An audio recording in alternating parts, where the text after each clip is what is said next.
Welcome back, viewers. Top Focus is the Prime Minister's visit to Northeast. The Prime Minister visiting the people affected by the violence. An emotional meeting as well. Some students breaking down while conversing with the Prime Minister. The Prime Minister also assuring the ethnic strife hit Manipur that I am with you. That's the big assurance. The centre stands with the people of Manipur. Assurance from the Prime Minister. Many other political reactions, including the former Chief Minister, also coming in. Listen in, viewers. तो मोदी जी ने यहाँ आके weather की वजह से खुद Imphal airport से सुल्तानपुर को बाय रोड किया है। ऐसा ही कभी नहीं देखा। ऐसा प्राइम मिनिस्टर इतना हिम्मत से इतना मणिपुर को इतना प्यार करता है। तो हम लोग उम्मीद है, पीपल आर एक्सपेक्टिंग कि प्राइम मिनिस्टर मोदी आए मणिपुर में। अभी डेवलपमेंट तो पहले से भी कर रहा है और अभी भी आज भी मोर देन 8,000 करोड़ का ये इनोग्रेशन है, फाउंडेशन स्टोन है। और खास करके हम लोग ऑनरेबल प्राइम मिनिस्टर ने जो इंटरनली डिस्प्लेस पर्सन लोग को जो मिलने की जा रहा है और प्यार दे रहा है और उसका इज्जत दे रहा है, उसका सोच मतलब शेयर कर रहा है, इससे बड़ा क्या है। तो हम लोग ये सोचता हूँ कि मणिपुर में जल्दी से जल्दी प्राइम मिनिस्टर आने के साथ साथ पीस वापस आ जाए।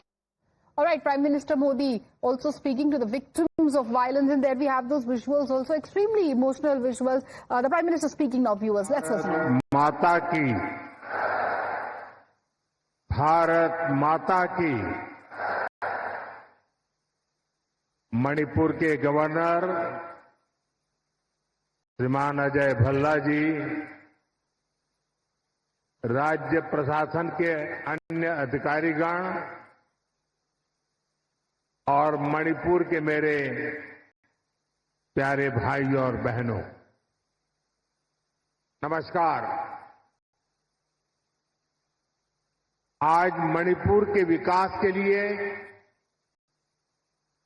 हजारों करोड़ रुपए के प्रोजेक्ट्स का शिलान्यास और लोकार्पण हुआ है।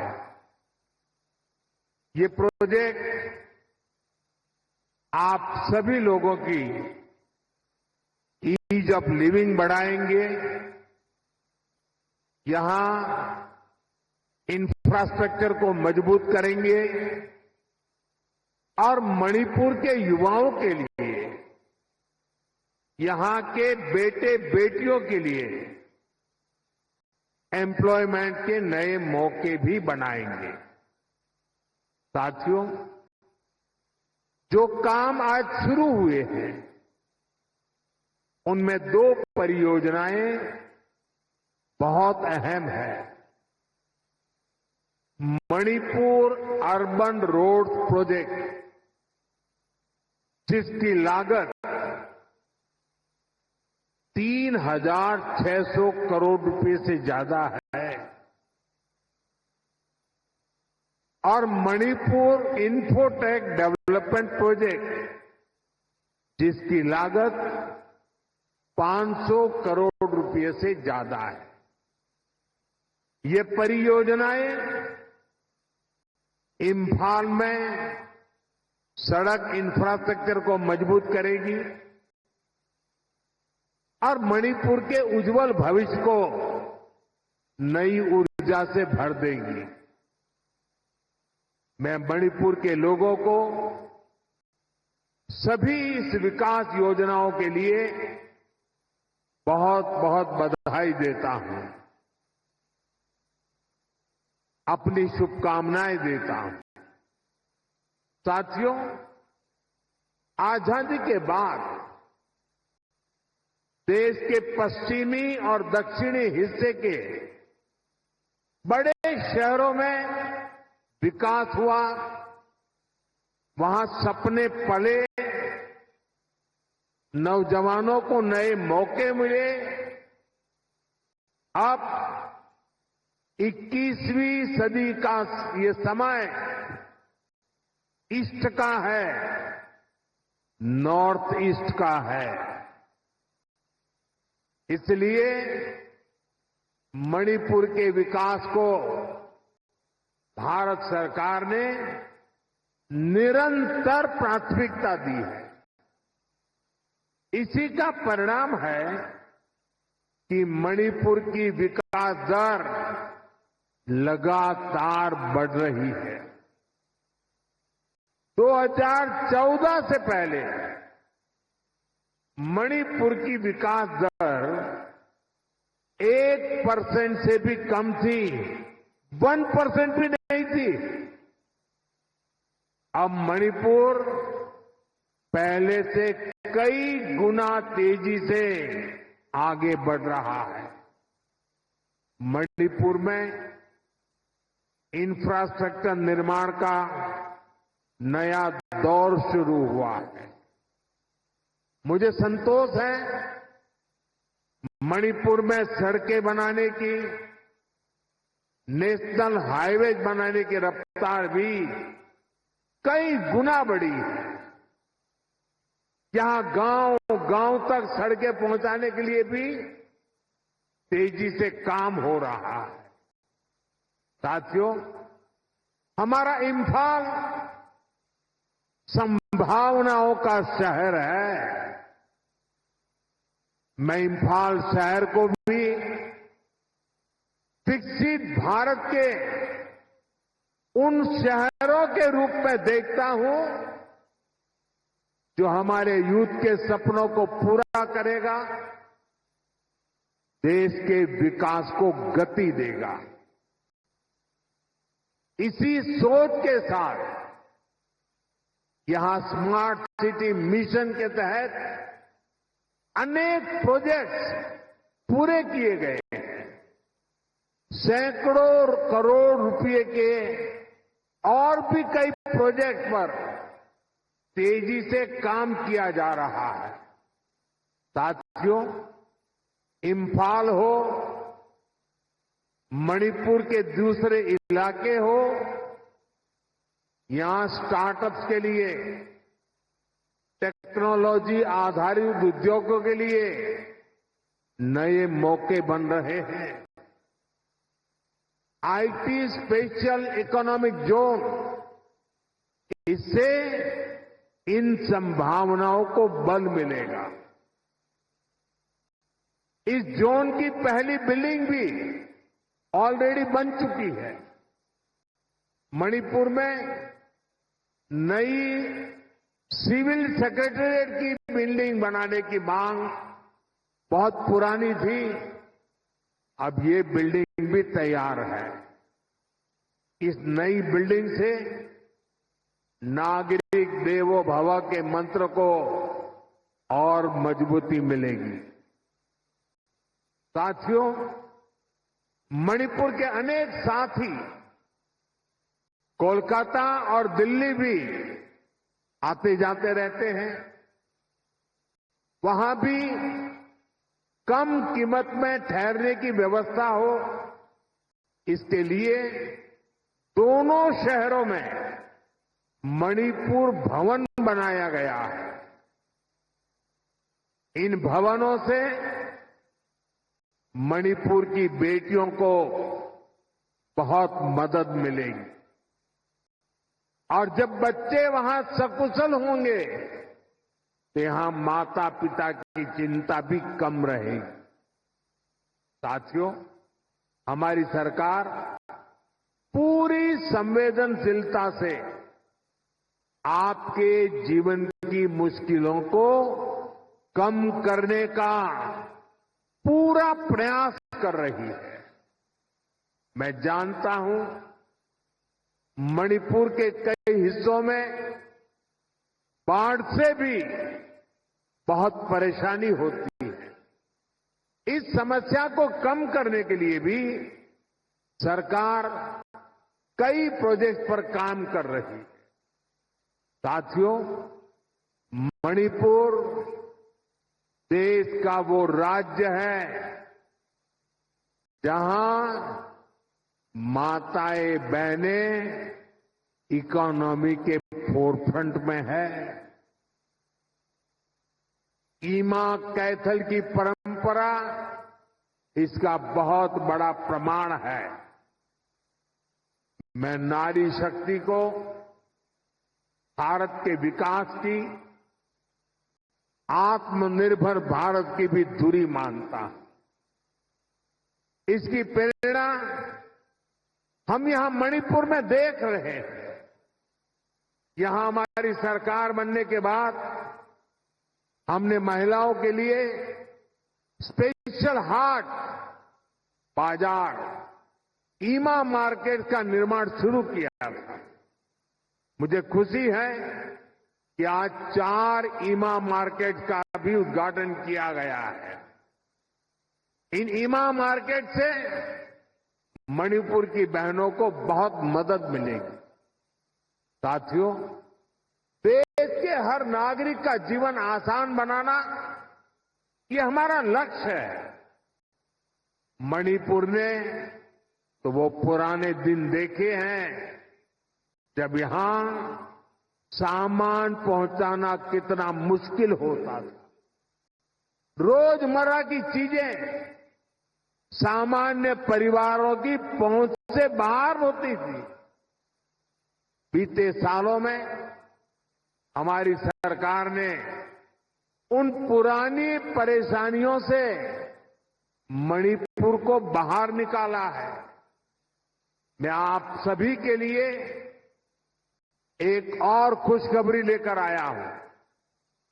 हमारी सरकार चाहती है आपकी बचत बढ़े, आपका जीवन और आसान बने। इसलिए अब सरकार ने जीएसटी को बहुत कम कर दिया है। इससे मणिपुर वालों को डबल फायदा होगा। इससे हर रोज इस्तेमाल होने वाली अनेक चीजें जैसे साबुन, शैम्पू, हेयर ऑयल, कपड़े, जूते, ये सब सस्ती हो जाएगी। सीमेंट और घर बनाने के सामान की कीमतें भी कम होने जा रही है। सरकार ने होटलों पर, खाने पीने पर भी जीएसटी को बहुत कम कर दिया है। इससे यहां के गेस्ट हाउस वालों को, टैक्सी ढाबे वालों को बहुत फायदा होगा। यानी यहां पर टूरिज्म बढ़ाने में भी मदद मिलेगी। साथियों, मणिपुर की हजारों वर्ष पुरानी समृद्ध विरासत है। यहां संस्कृति की जड़ें मजबूत है, गहरी है। मणिपुर मां भारती के मुकुट पर सजा मुकुट रत्न है।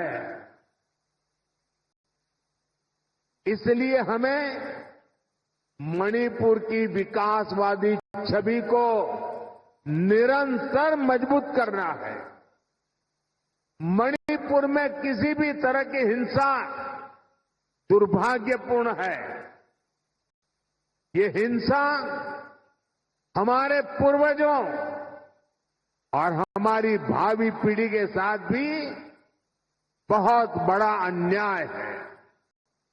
इसलिए हमें मणिपुर को लगातार शांति और विकास के रास्ते पर आगे लेके जाना है और मिलकर के जाना है। भारत की आजादी की लड़ाई में, भारत की रक्षा में मणिपुर के योगदान से हमें प्रेरणा लेनी है। ये मणिपुर की ही धरती थी जहां इंडियन नेशनल आर्मी ने पहली बार भारत का अपना ध्वज फहराया था। नेताजी सुभाष ने मणिपुर को भारत की आजादी का द्वार कहा था। इसी मिट्टी ने अनेक वीर बलिदान दिए हैं। हमारी सरकार मणिपुर के ऐसे हर महान व्यक्तित्व से प्रेरणा लेते हुए आगे बढ़ रही है। हमारी सरकार ने और एक बड़ा कदम उठाया है। अंडमान और निकोबार द्वीप में माउंट हैरियट का नाम बदलकर माउंट मणिपुर रखा गया है। ये मणिपुरी स्वतंत्रता सेनानियों को भारत के 140 करोड़ देशवासियों की श्रद्धांजलि है। साथियों, आज भी मणिपुर की अनेक संतानें देश के अलग अलग हिस्सों में मां भारती की रक्षा में जुटी है। अभी ऑपरेशन सिंदूर में दुनिया ने भारत की सेना के सामर्थ्य को देखा है। हमारे सैनिकों ने ऐसा कहर बरपाया कि पाकिस्तान की सेना त्राही त्राही करने लगी। भारत की सफलता में मणिपुर के भी अनेक वीर बेटे बेटियों का शौर्य शामिल है। ऐसे ही हमारे एक जांबाज शहीद दीपक चिंगखम के शौर्य को मैं आज नमन करता हूं। ऑपरेशन सिंदूर के दौरान उनका बलिदान देश हमेशा याद रखेगा। साथियों, मुझे याद है कि साल 2014 में जब मैं यहां आया था तब मैंने एक बात कही थी। मैंने कहा था कि मणिपुरी संस्कृति के बिना भारतीय संस्कृति अधूरी है और मणिपुर के खिलाड़ियों के बिना भारत के खेल भी अधूरे हैं। मणिपुर का नौजवान तिरंगे की शान के लिए जी जान से जुटने वाला नौजवान है। उसकी पहचान को हमें हिंसा के काले साए में दबने नहीं देना है। साथियों, आज जब भारत ग्लोबल स्पोर्ट्स का पावर हाउस बन रहा है तब मणिपुर के नौजवानों का दायित्व और भी अधिक है। इसलिए तो पहली नेशनल स्पोर्ट्स यूनिवर्सिटी के लिए भारत सरकार ने मणिपुर को चुना। खेलो इंडिया स्कीम और ओलंपिक पोडियम स्कीम से आज मणिपुर के अनेक खिलाड़ियों को प्रोत्साहन दिया जा रहा है। मणिपुर के युवाओं के लिए यहां आधुनिक स्पोर्ट्स इंफ्रास्ट्रक्चर भी बनाया जा रहा है। पोलो को बढ़ावा देने के लिए यहां दुनिया की सबसे ऊंची पोलो प्रतिमा के साथ मार्जिन पोलो कॉम्प्लेक्स स्थापित किया गया है। यहां के ओलंपियंस को सम्मानित करने के लिए ओलंपियन पार्क भी बनाया गया है। कुछ दिन पहले ही सरकार ने नेशनल स्पोर्ट्स पॉलिसी खेलो इंडिया नीति इसकी घोषणा की है। इससे आने वाले समय में मणिपुर के नौजवानों को बहुत अधिक फायदा मिलेगा। साथियों, मणिपुर में शांति और स्थिरता आए, यहां के लोगों के हित सुरक्षित रहे, जो कैंपों में रहने को मजबूर है उनका जीवन फिर पटरी पर आए, इसके लिए हमारी सरकार निरंतर काम कर रही है। सरकार द्वारा विस्थापितों के लिए 7,000 नए घर स्वीकृत किए गए हैं। हाल ही में केंद्र सरकार ने मणिपुर के लिए लगभग 3,000 करोड़ रुपए का विशेष पैकेज भी घोषित किया है। इसमें विस्थापितों की मदद के लिए 500 करोड़ रुपए से अधिक का प्रावधान किया गया है। जिन्होंने हिंसा की आंच सही है वो जल्द से जल्द सामान्य जीवन की तरफ लौटे, ये हमारी बहुत बड़ी प्राथमिकता है। मणिपुर पुलिस के लिए बना नया हेडक्वार्टर भी इसमें आपकी बहुत मदद करेगा। साथियों, आज मणिपुर की इस धरती से मैं नेपाल के मेरे साथियों से भी बात करूंगा। हिमालय की गोद में बसा नेपाल भारत का एक मित्र है, करीबी दोस्त है। हम साझा इतिहास से जुड़े हैं, आस्था से जुड़े हैं, साथ मिलकर आगे बढ़ रहे हैं। मैं आज नेपाल में अंतरिम सरकार की प्रधानमंत्री के रूप में पदभार संभालने पर 140 करोड़ भारतवासियों की तरफ से श्रीमती सुशीला जी को हार्दिक बधाई देता हूं। मुझे विश्वास है कि वे नेपाल में शांति, स्थिरता और समृद्धि का मार्ग प्रशस्त करेगी। नेपाल की पहली महिला प्रधानमंत्री के रूप में सुशीला जी का आना महिला सशक्तिकरण का वह बहुत उत्तम उदाहरण है। मैं आज नेपाल में ऐसे हर एक व्यक्ति की सराहना करूंगा जिसने ऐसे अस्थिरता भरे माहौल में भी लोकतांत्रिक मूल्यों को सर्वोपरि रखा। साथियों, नेपाल में हुए घटनाक्रम में एक और बात विशेष रही है जिसकी ओर लोग दिनों से नेपाल के युवक युवतियां नेपाल की सड़कों पर सफाई और रंग रोगन का काम बड़ी मेहनत और पवित्रता के भाव से करते हुए देखे जा रहे हैं। सोशल मीडिया पर आ रही उनकी तस्वीरें मैंने भी देखी है। उनकी ये सकारात्मक सोच, ये सकारात्मक कार्य न केवल प्रेरणादायक है बल्कि ये नेपाल के नवोदय का स्पष्ट संकेत भी है।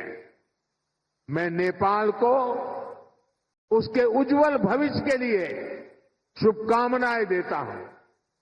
साथियों, 21वीं सदी में आगे बढ़ता हुआ हमारा देश एक ही लक्ष्य लेकर चल रहा है, विकसित भारत का लक्ष्य। और इस लक्ष्य की प्राप्ति के लिए मणिपुर का विकास भी जरूरी है। हमारा मणिपुर असीम संभावनाओं से भरा हुआ है। विकास के हम एक कदम भी ना बढ़े, ये हम सभी का कर्तव्य है। मणिपुर के पास सामर्थ्य की कोई कमी नहीं है। जरूरत इस बात की है कि हम संवाद का रास्ता निरंतर मजबूत करें। हमें हिल्स और वैली के बीच सौहार्द का एक मजबूत सेतु बनाना है। मुझे विश्वास है मणिपुर देश की ग्रोथ का एक बहुत मजबूत सेंटर बनेगा। एक बार फिर आप सभी को इन विकास परियोजना की बहुत बहुत बधाई देता हूं। मेरे साथ बोलिए, भारत माता की, भारत माता की, भारत माता की। बहुत बहुत धन्यवाद।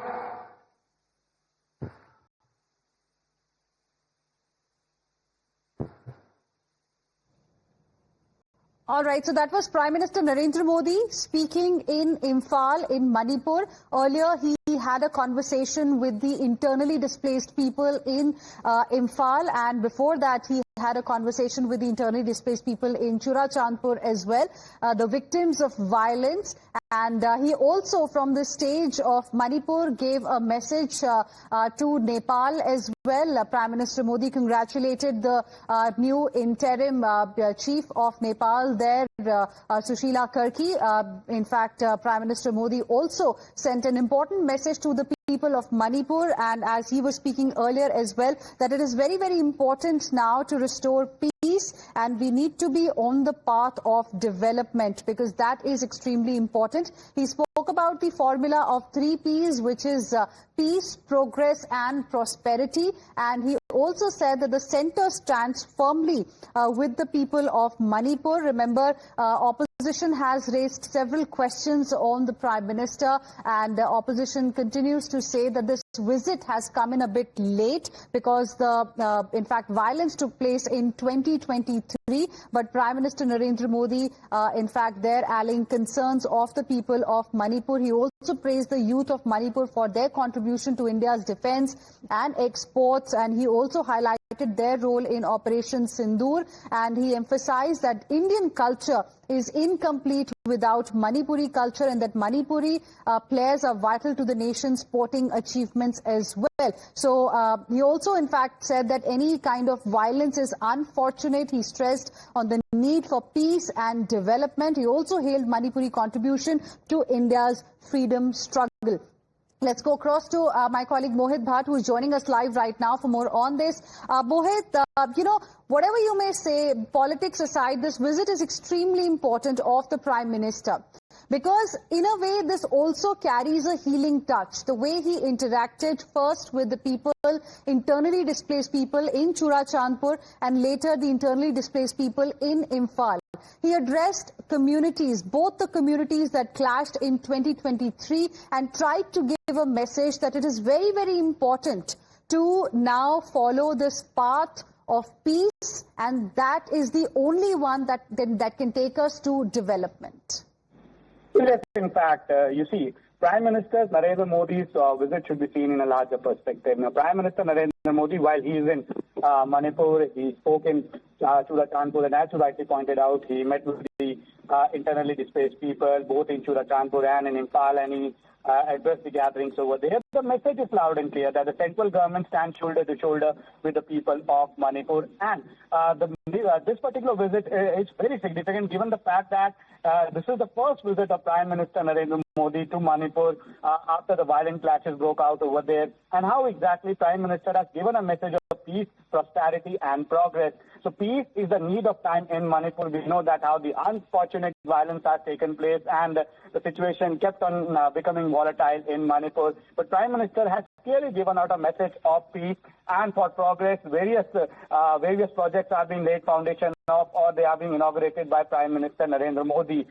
So Prime Minister has gone there, as you rightly pointed out, with a healing touch, that our Prime Minister has given a message that the centre stands shoulder to shoulder with Manipur, and how exactly the central government will do anything when it comes to safeguarding people of Manipur. And he has also appealed that both the communities which clash, as you rightly pointed out, to maintain peace. He asked all the groups that you need to sit together, you need to speak. And right.